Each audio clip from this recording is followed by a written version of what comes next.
Elementary school teachers in Virginia Beach took this anti-racism training where they learned about critical race theory and how they should apply it in their own classrooms.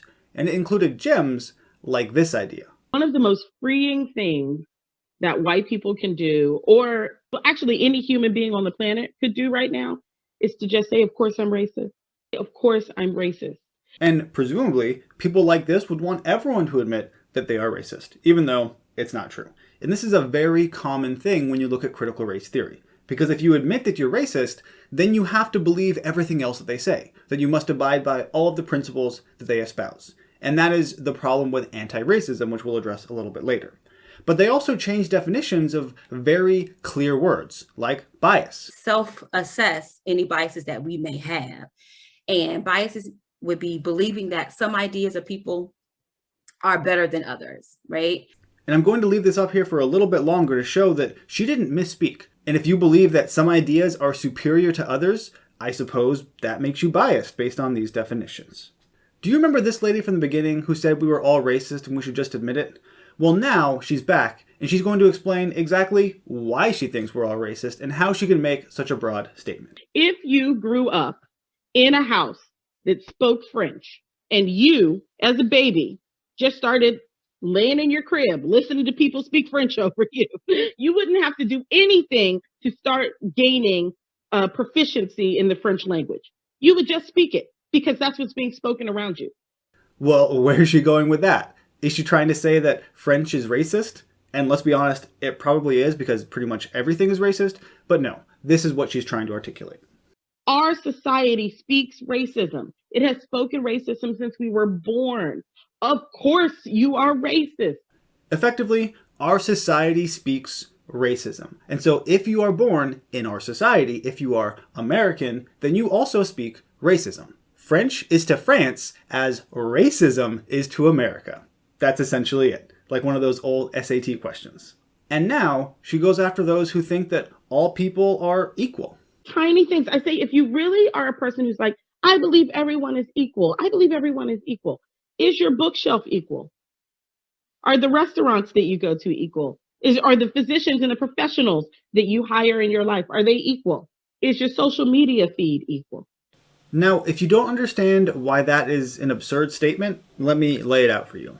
I 100% believe that all people are equal. But it doesn't mean that when I go to a restaurant, I first check to see the race of the owner of that restaurant and then determine if I can eat there. That's not how it works. It also doesn't mean that when I go to the doctor, if last time the doctor I had was white, then I go in and for some reason request a doctor of color. That's just judging people based on their race and nothing else. If I choose not to go to one restaurant because the owners are white, that's kind of racist, is it not? But I guess now that judging people based on their race is acceptable as long as it's in the name of so-called equality from the anti-racists. That's the difference between non-racist and anti-racist. Anti-racist is about action. That to do nothing is to leave the system firmly in place. It is to absolutely affirm the status quo of certain bodies being allowed resource access opportunities and other bodies being literally killed. And now we're back to this idea of anti-racism. So apparently, anti-racism means that you have to try and change the system because you believe that it literally kills black people. And now there can be plenty of arguments about police brutality and things like that. But the problem is, if you don't agree with the policies that people like this are putting forward, then they can say that you're literally killing black people, that you are the problem because you're not trying to disrupt the status quo. So anti-racism doesn't lead itself to any real open discussion. Either you are with them and they agree with you, or you are against them and you're literally getting people killed. There's no middle ground here. And that's why anti-racism is nonsense.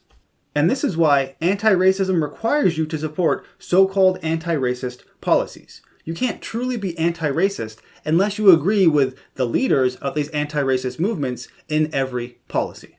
Do you think voter ID is a good idea, like the majority of black Americans do? Then you're not really anti-racist because they don't like that policy. So anti-racism doesn't really mean you're against racism. It means you agree with people like Ibram Kendi, and that's it. And at the end of this video, they broke into groups, talking about how you should address someone if they use phrases that you shouldn't use in a classroom. Phrases so immoral and wrong, like these ones. An example that we have already filled out on those slides for you might be a scenario in which you might hear someone say, I'm not prejudiced, or I treat all of my kids the same, or everyone is equal in my class. Now this training was 22 minutes long, and if you want to watch the entire thing, go ahead. I have it sourced in the description down below. And it's not all that uncommon to see things like this pop up time and time again. I've made plenty of videos about critical race theory in education. And even though this isn't right now directly in the classroom, if you're giving lessons like this to the teachers, it's going to be part of the classroom as well, because they're going to bring it in and teach it to their students. And keep in mind, this was at an elementary school. These elementary school teachers are being taught that you should just admit that you are racist, that everyone needs to be anti-racist. If you're not, then you're in favor of society that is literally killing black people, and all of these things. All of these very broad, untrue statements, and they're being taught as if it were fact. And if you disagree with it, that's just you being racist and biased.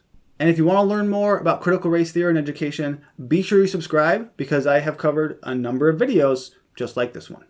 As always, thank you for watching, and I'll see you next time.